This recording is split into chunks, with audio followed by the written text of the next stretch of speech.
আসসালামু আলাইকুম। বাঙালি রান্নাবান্নার আরও একটি নতুন পর্বে আপনাদের সবাইকে স্বাগত। আজকের পর্বে তৈরি করে দেখাবো ডিম দিয়ে খুবই সহজ আর মজাদার একটা রেসিপি। আশা করছি আপনাদের সকলের কাছে রেসিপিটা ভালো লাগবে।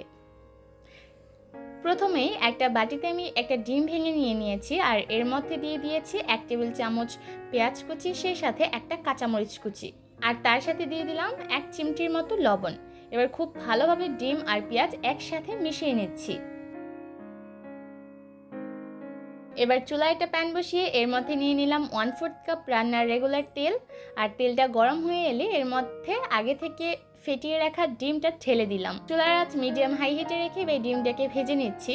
যখন দেখা যাবে যে একটা সাইড ভাজা হয়ে গেছে তখন ডিমটাকে উল্টে দিতে হবে, আর একইভাবে অপর সাইডটাকেও ভেজে নিতে হবে।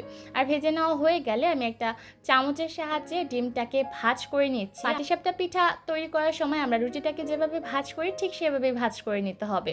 আর ডিমটা ভাজ করে নেওয়া হয়ে গেলে এবার মাছ বরাবর দিয়ে কেটে নিচ্ছি। আর কেটে নেওয়া হয়ে গেলে দুইটা সাইড আরও 1 মিনিটের মতো করে একটু লালচে করে ভেজে নিচ্ছি। আজকের রেসিপির জন্য আমাদের প্রয়োজন পড়বে 3টা ডিম।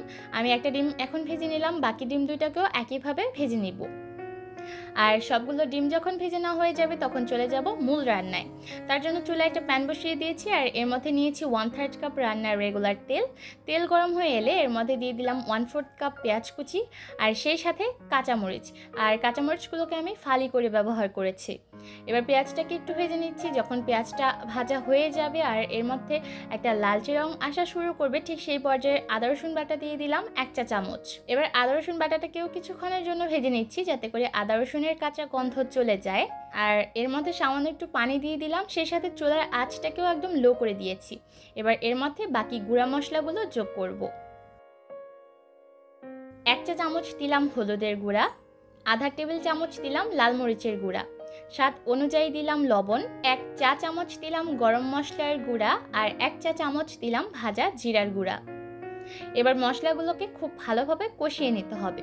যখন মশলাগুলো খুব ভালোভাবে কষে যাবে আর এর উপর তেল ভেসে উঠবে, ঠিক সেই পর্যায়ের মধ্যে দিয়ে দিব আগে থেকে কেটে রাখা আলু। আমি 3টা মিডিয়াম সাইজের আলুকে এভাবে করে কিউব করে কেটে নিয়েছি আর আলুগুলোকে আগে থেকে পানি দিয়ে খুব ভালোভাবে পরিষ্কার করে নিয়েছি। সেই সাথে দিয়ে দিলাম টমেটো। আমি একটা মিডিয়াম সাইজের টমেটোকে এভাবে লম্বা লম্বা টুকরা করে কেটে নিয়েছি। এবার এই আলুগুলোকে খুব ভালোভাবে কষিয়ে নিতে হবে। যেহেতু আলুগুলো সিদ্ধ হতে সময়টা একটু বেশি লাগে, তাই কষিয়ে নেওয়ার সুবিধার্থে আমি এর মধ্যে সামান্য একটু পানি দিয়ে দিলাম। আর অপেক্ষা করব ততক্ষণ যতক্ষণ না পর্যন্ত আলুটা খুব ভালোভাবে কষে যায়। এর মধ্যে আলুটা খুব ভালোভাবে কষে গেছে। এবার আলুটাকে পুরোপুরি সিদ্ধ করে নেওয়ার জন্য এর মধ্যে আমি আরও 2 কাপ পরিমাপে পানি দিয়ে দিলাম। আপনারা আপনাদের পছন্দ অনুযায়ী পানির পরিমাণটা বাড়িয়ে বা কমিয়ে নিতে পারবেন। যদি তরকারিতে ঝোলের পরিমাণটা বেশি রাখতে চান সেক্ষেত্রে পানির পরিমাণটা বাড়িয়ে দিতে হবে। আর যদি তরকারিটা একটু মাখা মাখা খেতে চান সেক্ষেত্রে পানির পরিমাণটা আমি যেরকমটা দিয়েছি তেমনটা দিলেই চলবে। এবার এই তরকারিটাকে 4 থেকে 5 মিনিটের মতো জাল করে নিব। আর যখন আলুগুলো মোটামুটি সেদ্ধ হয়ে যাবে আর পানিটা অনেকটা টেনে আসবে, ঠিক সেই পর্যায়ের মধ্যে আগে থেকে ভেজে রাখা ডিমগুলো দিয়ে দিচ্ছি। আর তরকারিতে পানি দেওয়ার সাথে সাথেই ডিম দিতে যাবেন না, এতে করে নাড়তে নাড়তে দেখবেন ডিমগুলো ভেঙে যাবে।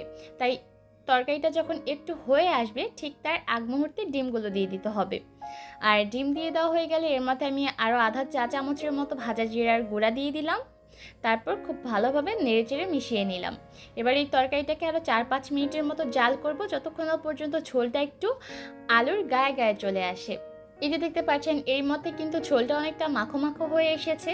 আর এরকম পর্যায়ে আমি তরকারিটাকে চুলা থেকে নামিয়ে নিব। এর থেকে ঝোল বেশি ঘন করে নামাতে যাবেন না, এতে করে ঝোলটা একদম টেনে যাবে। একদমই সহজ আর সিম্পল একটা রেসিপি। আশা করছি আপনাদের সকলের কাছে রেসিপিটা ভালো লাগবে। আজকের মতো এখানেই বিদায় নিব। সবাই অনেক ভালো থাকবেন। আল্লাহ হাফেজ।